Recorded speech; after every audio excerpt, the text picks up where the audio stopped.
Los encargados de organizar el sínodo insistieron en que el espíritu del documento no era declarar quién tiene más razón, sino ofrecer puntos de reflexión y propuestas para la próxima asamblea. De hecho, una condición indispensable era che cada punto fuera aprobado por una mayoría neta. Tutti i paragrafi sono stati approvati con 2/3. Todos los párrafos fueron aprobados con la mayoría de los 2/3 y por otro lado somos una familia particular. Debemos respetar los pasos de todos, no podemos acelerar el paso o ir hacia atrás. Caminar juntos, este es el concepto de sinodalidad.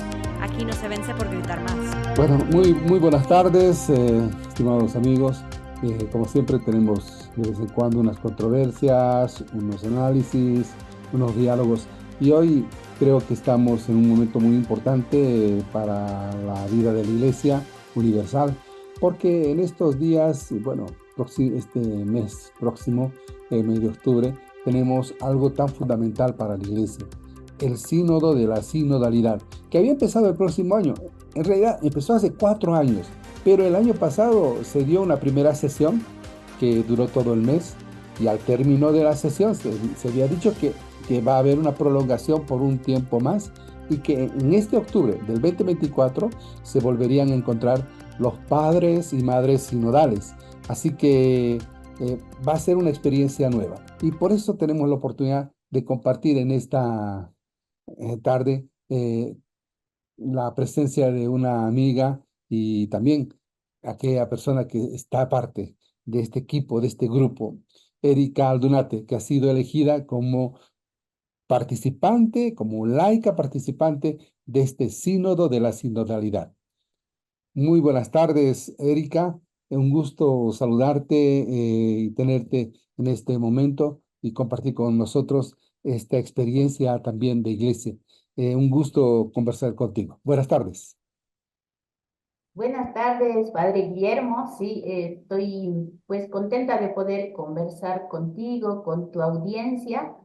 Y efectivamente se viene un mes bastante importante para nuestra iglesia porque se llevará a cabo la segunda sesión y a nombre de Bolivia, junto con Monseñor Pedro Fuentes, vamos a participar de este encuentro que seguramente será un encuentro en el que el Espíritu Santo estará presente, porque como en la primera sesión se sintió eso, ¿no? Un ambiente de oración, de reflexión, de compartir experiencias sobre todo, de una amistad con personas de todo el mundo y sobre todo tratando de analizar las problemáticas que competen a la Iglesia en su ser luz del mundo, ¿no? Va a ser un evento muy interesante y esperemos que así lo sea, ¿no? Esperemos eso. Has tenido una primera experiencia, un primer momento. Bueno, la primera experiencia debe ser el saber que había sido invitada oficialmente a participar en este sínodo extraordinario del sínodo de la sinodalidad. Seguramente para vos ha sido una experiencia muy linda, porque también ya lo conocimos en algunos momentos. Em, ¿Qué expectativa en este momento tienes, Erika?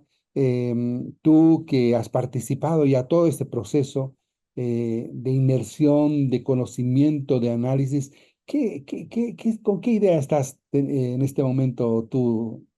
¿Con qué idea estás haciendo ya hacia Roma?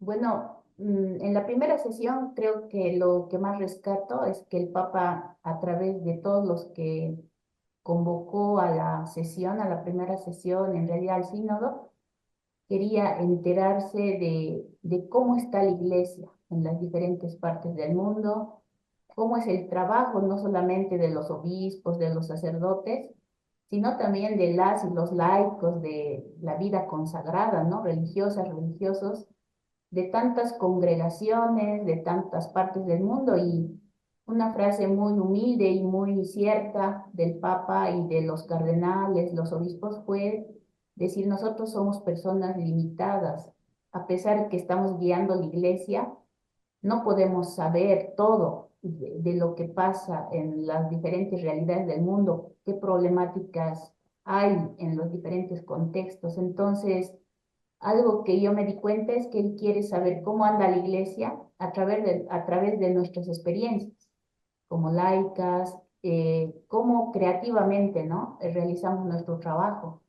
Y creo que eso fue algo en la que todos nos enriquecimos, porque ahí se nota cómo las personas dan su trabajo, su tiempo, su testimonio de vida en diferentes realidades, ¿no? En campos de guerra, en lugares de migración, en lugares de, diríamos, de pobreza, en lugares de barrios sencillos, en América Latina, en Europa, en Asia, en África, en Oceanía.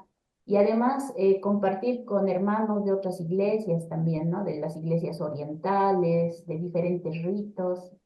Y por otro lado también cómo piensan las mujeres, cómo piensan los jóvenes, los evangelizadores digitales, y así de diferentes formas, ¿no? Entonces, yo creo que esta sesión va a ser una sesión en la que llevemos también cómo nos fue socializando el sínodo, ¿no? En nuestras diócesis, si la gente realmente aprendió, se quitó los prejuicios, valoró la intención del Papa de poder y querer hacer que la iglesia esté al ritmo del tiempo.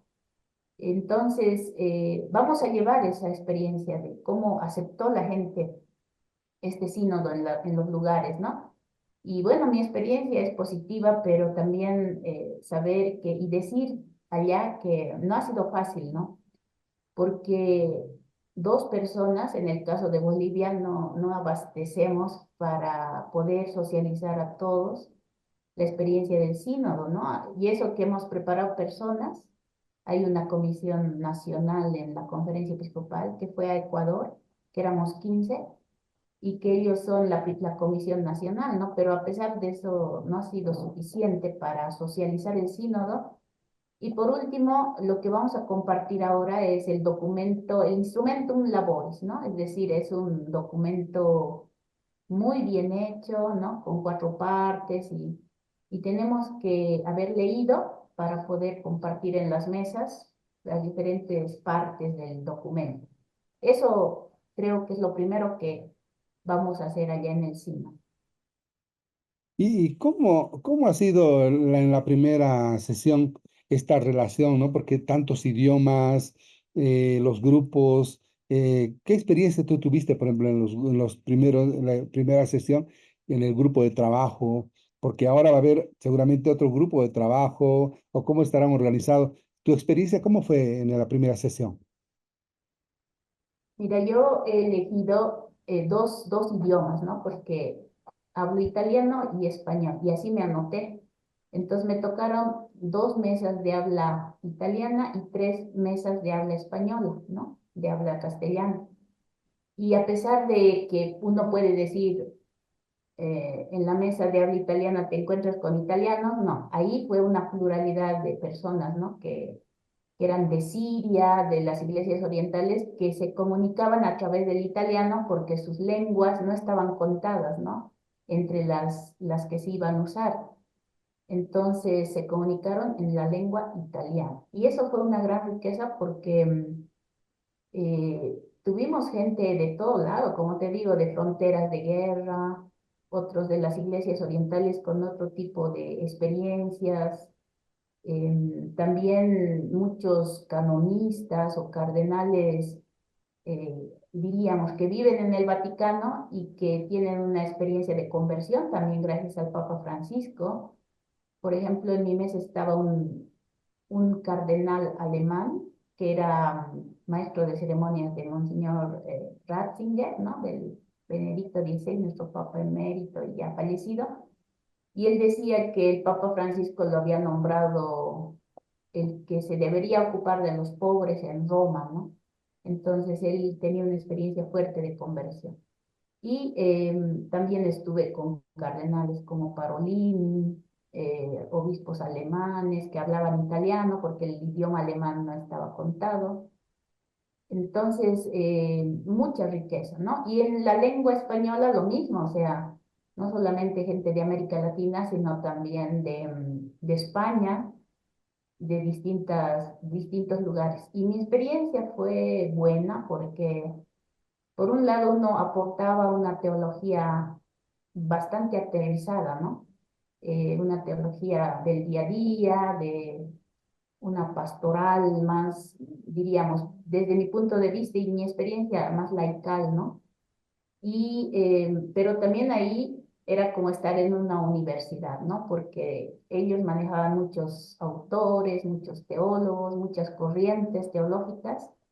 Entonces las discusiones también eran teóricas, ¿no? Y creo que el aporte de América Latina fue aportes pastorales y prácticos, ¿no? Porque esa es nuestra teología, o sea, hacer teología de la vida, de la pastoral, de los pobres y muy viva. Y yo me di cuenta que era así como dos corrientes, corrientes teóricas muy elevadas en sus argumentos y una teología práctica, no por eso poco interesante, más bien muy interesante y bueno, entonces ahí nos enriquecimos mutuamente, ¿no? Mi ser latinoamericana, mujer y laica, llamó mucho la atención también porque yo, a pesar, diremos, de ser teóloga e historiadora, también tengo mucha experiencia pastoral, ¿no? Entonces, aporté eso, aporté mi trabajo en el seminario, mi trabajo con jóvenes, mi trabajo con laicas y laicos a veces no creyentes. Entonces, estuvieron muy interesados en escucharme y de mi parte también escucharles, porque era un aprendizaje muy, muy fuerte, muy intenso y también saber que estabas contribuyendo, porque al final cuando leí la síntesis, vi que varias de las cosas que por lo menos yo aporté, puede ser que coincidimos en otras mesas, pero estaban en el documento, ¿no? Y eso me Muy dio bien. gusto porque me di cuenta que no hablábamos en vano, ¿no? Sino que estábamos aportando. En ese sentido, ¿no? Entonces, tu experiencia después del sínodo ha sido compartir justamente con el equipo de aquí de Bolivia. ¿Y qué podemos rescatar de todo este proceso post primera sesión del sínodo en Bolivia? ¿Qué sobresalió? ¿Qué elementos quiere discutir o qué elementos, qué ideas se quiere discutir en Bolivia y llevar hacia Roma? ¿Qué ha sobresalido en este compartir en tu experiencia durante todo un año, en realidad, que han trabajado Monseñor Pedro y el equipo en Bolivia? ¿Qué elementos han sobresalido? Mira, yo creo que los que más han recepcionado el deseo del Papa de que la iglesia esté al ritmo del tiempo, es decir, sepa leer los signos de los tiempos, en mi experiencia son los jóvenes, ¿no? Las y los jóvenes, porque son ellos los que se alegran de que se los tome en cuenta, se tome en cuenta la mujer, se tome en cuenta el mundo digital, se tome en cuenta que son valiosos ellos y también el rol de la mujer, ¿no? Dentro de la iglesia, son ellos los que con ilusión, con entusiasmo, tomaban en cuenta eso. Por otro lado, también las y los laicos, ¿no? Por un lado, sentirse alegres de que su trabajo sí es valorado, pero también otro grupo de decirles, ¿no? Que todos somos corresponsables, porque es una palabra clave, ¿no? La corresponsabilidad. Y está más direccionada a los bautizados, ¿no? Porque a veces, no porque estemos bautizados, nos sentimos iglesia, ¿no?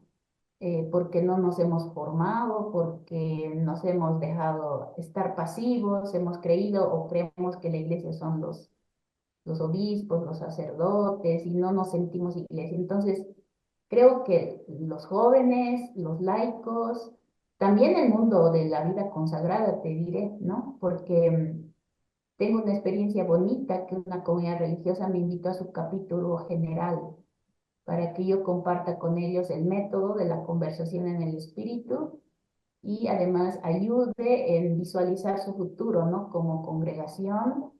Y también en enero tengo un compromiso de volver a otras, de compartir con quienes quieren formar a las y los laicos, ¿no? La conferencia episcopal, las pastorales, ¿no? La pastoral familiar, la pastoral ecuménica o migrante, ¿no? Y también compartir con laicos de a pie, ¿no? Que se quieren formar, que no tienen un compromiso dentro de la iglesia, pero sí que les llama la atención, ¿no? Y otra cosa muy importante para mí es que cuando, o sea, es diferente hablar habiendo estado ahí, ¿no? Porque hablas en primera persona y dices, yo escuché, yo vi, y eso a mí me ayudó para romper prejuicios, ¿no?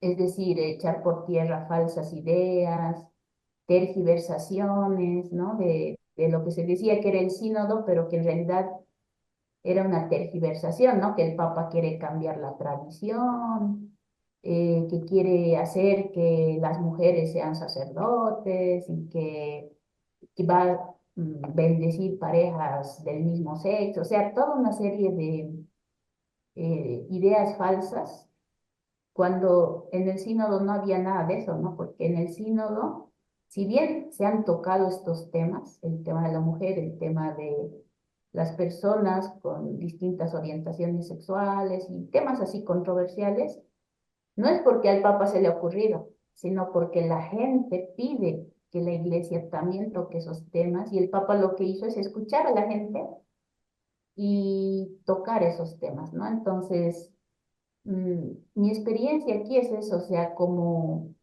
aclarar qué es el sínodo de la sinodalidad desde sus fuentes, como decías tu padre, hace tantos años se ha preparado los documentos teóricos, ¿no? Como la Comisión Teológica Internacional, discursos del Papa, locuciones a los obispos, diferentes cartas pastorales, ¿no? Y a través de esos, digamos, de socializar estos documentos, explicar a la gente de qué realmente se trata. Ahora, eso no es una garantía que la gente lo sepa, porque en una vez que estés con la gente no capta todo, ¿no? Se necesita un proceso. Y en el CEPROLAI estamos haciendo un proceso de formación como un liderazgo sinodal, pero ahí, y con esto termino, ¿no? Esta parte, nos damos cuenta que todavía no, las personas no están preparadas para ciertos temas, ¿no? El sínodo, si uno lee la síntesis, tiene todo diríamos, todo un documento largo con puntos sobre la mujer, ¿no? El papel de la mujer en la iglesia. Y cuando hablas, pareciera que la gente piensa que eres feminista, que quieres tú imponer o estar con esas ideologías que todo el mundo rechaza, y no es así, ¿no?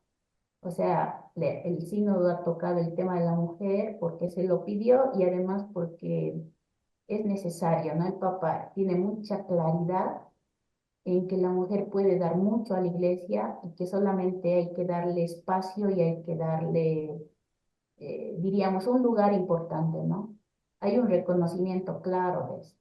Y bueno, seguramente en esta segunda sesión también se hablará de esos temas, ¿no? Entonces, mi tarea ha sido aclaratoria, ha sido informativa también. El tiempo no dio para profundizar mucho, pero yo creo que las ideas claves las hemos podido decir. Lo que no sé es cuánta recepción hubo en la gente, porque, te repito, no es lo mismo ir una vez y ya, ¿no? La gente necesita entender y eso es fruto de un proceso. Interesante. Algo que me llamó la atención eran los temas, ¿no? Por ejemplo, tema como lo plantea el tema laicos, el tema jóvenes, esta participación, corresponsabilidad, todos estos conceptos que, que parecen tan comunes, pero parece como que nuevamente tenemos que asumirlos, ¿no?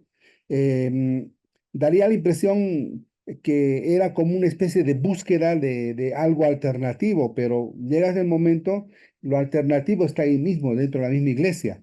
Y esos prejuicios como que se han ido, para algunos aclarando, pero para otros tal vez todavía están, ¿no? Tema de la mujer. De hecho, como ya lo plantearon, que el tema del tema de la participación de la mujer en la iglesia, eso no se discute, la participación como tal, ¿no? Solamente el tema del ministerio, creo que ese es uno de los temas que para evitar problemas no lo va a tomar. ¿O cómo quedó este tema? Tú sabes que se han formado 10 comisiones, ¿no? Para tocar justamente los temas más controversiales, ¿no? Y son comisiones teológicas que se ocupan del tema de la mujer, se ocupan del tema, por ejemplo, diríamos, del ecumenismo. Ahorita no recuerdo todos, pero sí el tema de la mujer fue, diríamos, delegado a una comisión de teólogos y teólogas. ¿Por qué? Porque eran temas en lo que en las mesas no todos estaban de acuerdo, ¿no? Entonces, bajo una dinámica de, digamos, qué cosas son convergentes, ¿no? Entonces, en las que todos estábamos de acuerdo. ¿Qué otros temas son todavía cuestiones por afrontar? Y el tema de la mujer y su ministerio dentro de la iglesia era un tema todavía por afrontar, ¿no? Y por eso se le dio a una comisión de teólogos y teólogas expertos a nivel de derecho canónico, a nivel de Biblia, a nivel de la tradición, para que pudieran estudiar más a fondo esos temas y que no sea, diremos, una discusión en las mesas, así como solo yo opino esto o yo opino el otro, sino que, dada la seriedad del tema, que sean expertos quienes lo traten y lo trabajen, ¿no? Y son 10 comisiones, como te digo, entonces es importante porque creo yo que muchas de las, ¿cómo se dice?, negativas o problemáticas es porque no se conocen mucho los fundamentos, ¿no? Y pareciera que fueran propuestas nuevas, cuando en el fundamento está ahí, está claro, ¿no? Solamente que falta estudiarlo, falta socializarlo y falta profundizarlo, más que socializarlo, ¿no? Entonces, en la segunda sesión ahora se dice que en nuestras mesas, cuando se hable de los temas, estarán los expertos poniendo el resultado de su investigación, ¿no? Nos van a socializar. Entonces, a ver, todos estamos expectantes, pero repito, son temas necesarios de profundizar, y si queremos que la iglesia vaya hacia adelante, ¿no? Eso. Algo que estaba pensando también estos días era, por ejemplo, ha habido un encuentro, o sea, varios, se han promovido muchos tipos de encuentros, ¿no? De laicos, de jóvenes, de niños, de párrocos. Ha habido, por ejemplo, uno de los encuentros muy grandes de párrocos. Bueno, en varios espacios, en todo el mundo ha habido como una especie de movimiento, ¿no? Sin embargo, parece que la iglesia nomás tiene que seguir reflexionando este concepto de la autoridad, ¿no? La autoridad. ¿Cómo compartimos la autoridad o cómo repartimos la autoridad? En algún momento se habla también del clericalismo, ¿no? Es decir, la actitud como tal, cómo se la maneja, cómo se la distribuye la responsabilidad y cómo se participa. Cosas así. Este tema, ¿cómo se ha ido enfocando en el caso de Bolivia, en la última reunión también de América Latina? ¿Qué elementos se van, digamos, dialogando? Mira, el tema de la autoridad ya fue tratado en la primera sesión y yo en mi mesa era un tema que habíamos nosotros escogido, ¿no?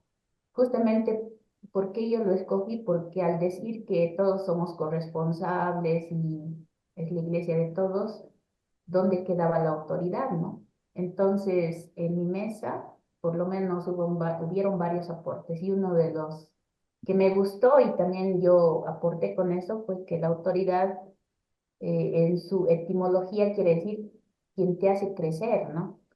Quien te empuja, quien te guía, quien te alienta, ¿no? No es quien te manda, quien te ordena o quien te, diríamos, simplemente decide, ¿no? Y por otro lado, otro concepto de autoridad era, el que tiene coherencia de vida, ¿no? Porque eso yo lo trabajé mucho en Cristología, ¿no? Jesús tenía autoridad, pero no era sacerdote, no era fariseo, no era doctor de la ley, era de Nazaret, un judío, ¿no? Pero tenía autoridad. ¿Y dónde radicaba su autoridad? En su coherencia de vida, ¿no? Es decir, esa autoridad él tenía y todos realmente reconocían esa autoridad suya. Entonces, por un lado eso, fueron las discusiones en las mesas. Por otro lado, también está, reconocer que la iglesia, eh, tiene que tener una guía, ¿no? Diríamos, ese don de la docencia, ese don que el Espíritu ha dado a Cristo y a los discípulos, como en esa sucesión apostólica, y que no es otra cosa que el cuidar el núcleo de la fe, ¿no? Que no haya dispersión, que no haya distorsión, ¿no? Entre la enseñanza. Yo creo que esa autoridad tiene que seguirse manteniendo, y eso se habló también, es muy importante.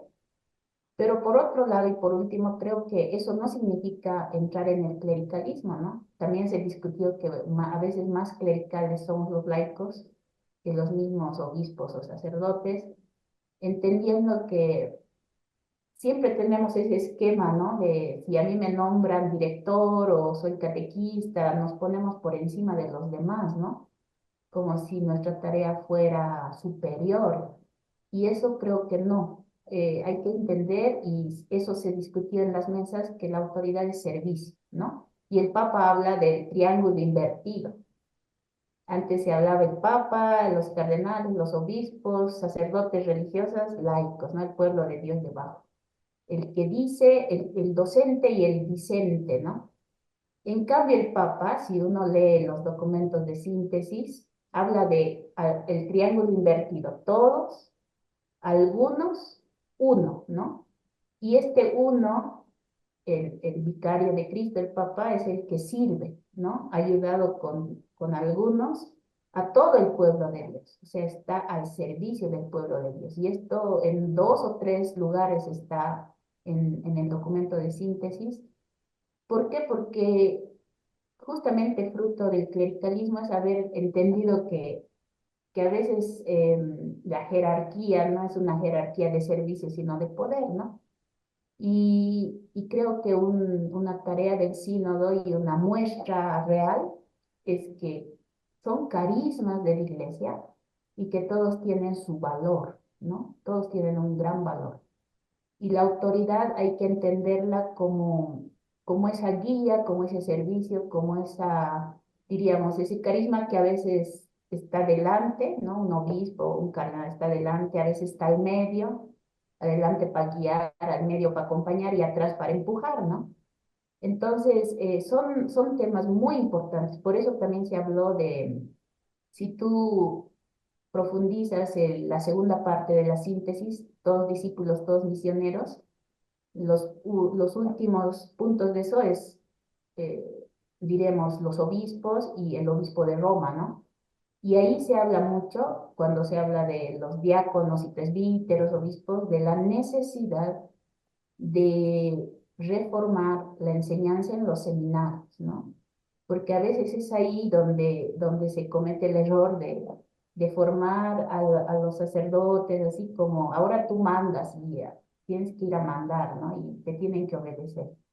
Creo que esa forma de enseñanza se la está estudiando, es otro tema de expertos, ¿no? La enseñanza en los seminarios, la formación, y en esos puntos, en las propuestas sale que en los seminarios tienen que participar las familias, tiene que haber más presencia femenina, y además tiene que estar involucrado con la comunidad. No puede ser, digamos, un lugar como una élite, ¿no? Que se está formando.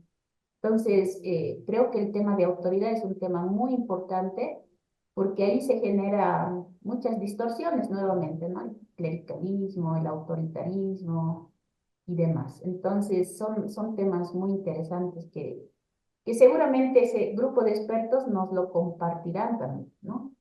¿Qué propuestas están promoviendo ahí? Y a propósito de esto, seguramente la sesión, esta segunda sesión del sínodo, la metodología va a continuar, porque ya es una metodología de mucha participación, ¿no?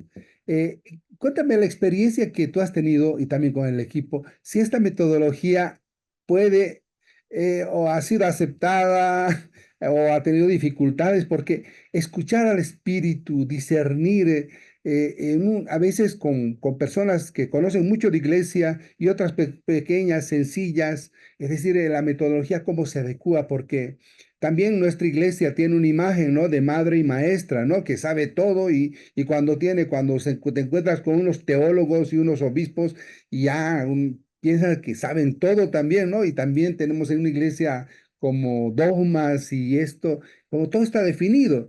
Y la metodología se habla de escucha, se habla de escuchar al espíritu, del silencio, del discernir, toda esta metodología. ¿Tú cómo ha sido tu experiencia y cómo crees que esta metodología a la larga se puede constituir la metodología de la iglesia? Mira, yo pienso que para realmente tomar en serio esta metodología, todos necesitamos humildad, ¿no? O sea, ser humildes, es decir, si bien yo soy una persona que ha estudiado mucho, soy teólogo, soy doctora, o soy cardenal, o soy obispo, la humildad quiere decir, bueno, a pesar de todo eso, yo puedo aprender del otro, ¿no?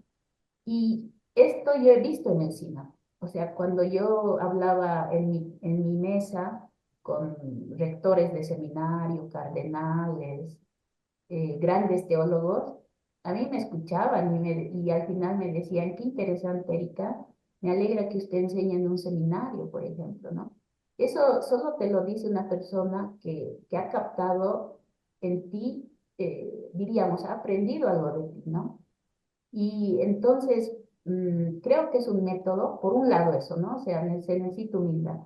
Por otro lado, también creo que es un método que te permite conversar con personas que piensan diferente a lo que tú piensas en armonía, ¿no? En serenidad, sabiendo que no porque piense distinto de ti es tu enemigo o te tienes que pelear, simplemente piensa diferente y se toman las dos ideas, aunque sean contrarias, ¿no?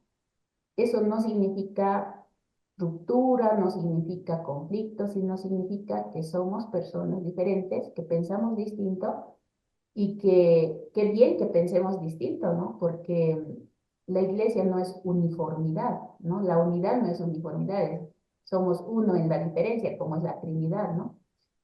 Por otro lado, yo vi que sí molestó a algunos teólogos, ¿no? Aquellas eminencias, no voy a decir nombres, pero sí en las charlas así informales decían, no, el tiempo es muy breve, en ese tiempo yo, ¿qué puedo decir? No puedo decir nada, yo hubiera querido analizar más, decir más cosas. Y claro, ahí el teólogo que es una eminencia habla 3 minutos, así como tú, que eres una persona sencilla u otras, ¿no? Que también habían jóvenes que no eran teólogos y personas de a pie, ¿no? Que tienen un trabajo pastoral, son de Cáritas y no son teólogos. Entonces, todos tenían el derecho de hablar en 3 minutos, ¿no?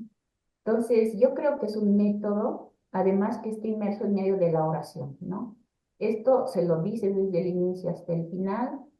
La oración es el núcleo de esto, la invocación al Espíritu, el silencio, y te permite escuchar al otro sin interrumpirlo.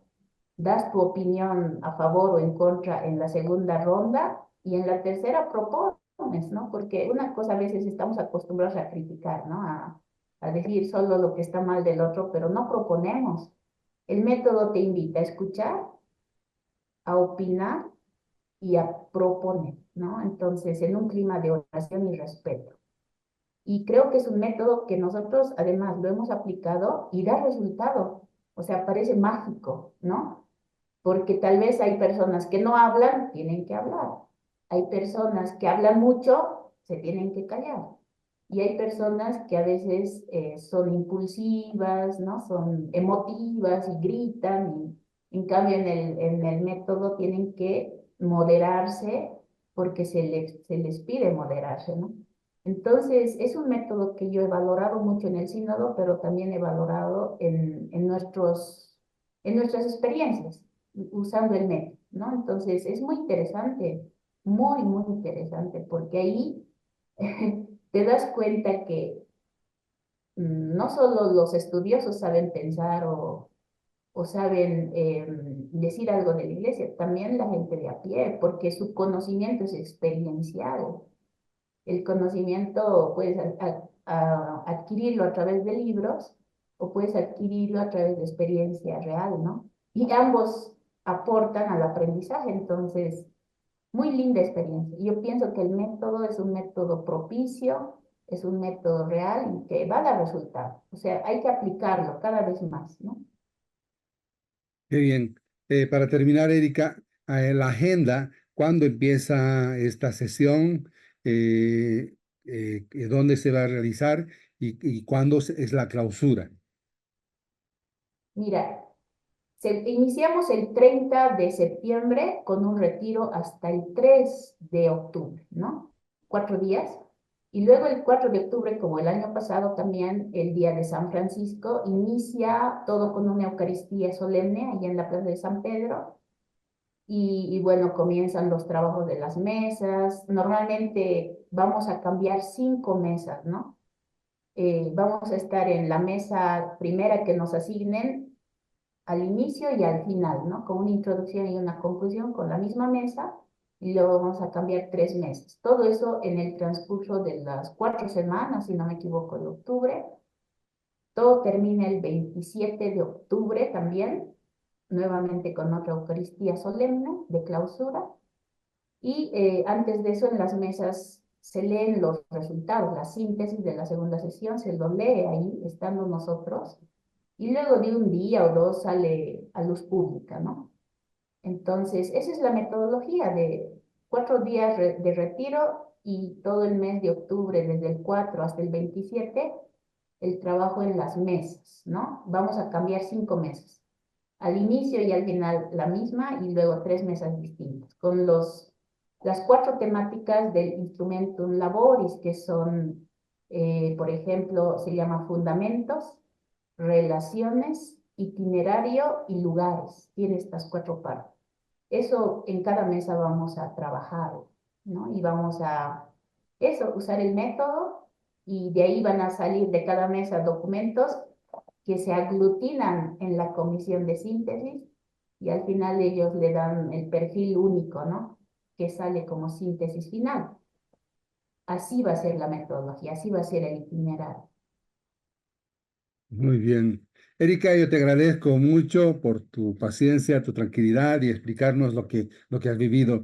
¿Algún deseo que tú tienes, toda nuestra audiencia también católica, nuestros amigos, tanta gente que va a estar atenta a esta sesión conclusiva del sínodo de la sinodalidad? Bueno, solamente pedirles que oren, ¿no? Porque creo que esto es un evento eclesial para todos, no solamente para quienes estamos en el sínodo. Somos personas que por pura gracia de Dios hemos sido elegidas, y que, queramos o no, representamos a nuestra iglesia, a nuestras diócesis, a nuestros continentes, y pedimos esa oración, ¿no? Que tengan un espíritu positivo, que no nos enfrasquemos en lo negativo, ¿no? No seamos profetas del desastre, ¿no? Y que nuestra oración sea siempre de luz para el Papa, para los obispos, porque al fin y al cabo es un sínodo de obispos. Nuestra presencia es una presencia que informa desde nuestras iglesias locales y nuestras experiencias personales. Llevamos la experiencia allá, ¿no? Y al final son los obispos los que recogen todo esto, y son ellos los que van a redactar los documentos y van a presentar lo que la iglesia, diríamos, su plan pastoral, por decir, a futuro, ¿no? Y a ellos les compete. Entonces, yo pido mucha oración, mucho espíritu positivo, y que estemos siempre atentos, ¿no? A lo que se va desarrollando, pero repito, sin preconceptos. No repitamos lo que escuchamos, informémonos bien, porque a veces eso hace daño, ¿no? O sea, lastima a la gente, lastima al Papa, y yo creo que hay que pensar en las intenciones más profundas del Papa, que creo yo que son de hacer que nuestra iglesia siga viva, siga evangelizando, siga mostrando el rostro de Cristo al mundo moderno, posmoderno, ¿no? Y eso yo pido a la gente, mucha oración y mucha diríamos, transparencia en lo que opinan, ¿no? O sea, mucho espíritu positivo. Muchas gracias. Conversamos con Erika Aldunate, la doctora Erika Aldunate, que va a participar como miembro, como madre sinodal en este periodo, esta segunda sesión. De verdad, muy agradecidos también porque tienen la paciencia de poder comprender todos estos elementos. Será hasta la próxima. En otro momento nos encontraremos con otra temática para dialogar y conversar sobre lo que vive nuestra iglesia, ¿no? En este caso, lo vivimos con el tema de la sinodalidad. Gracias.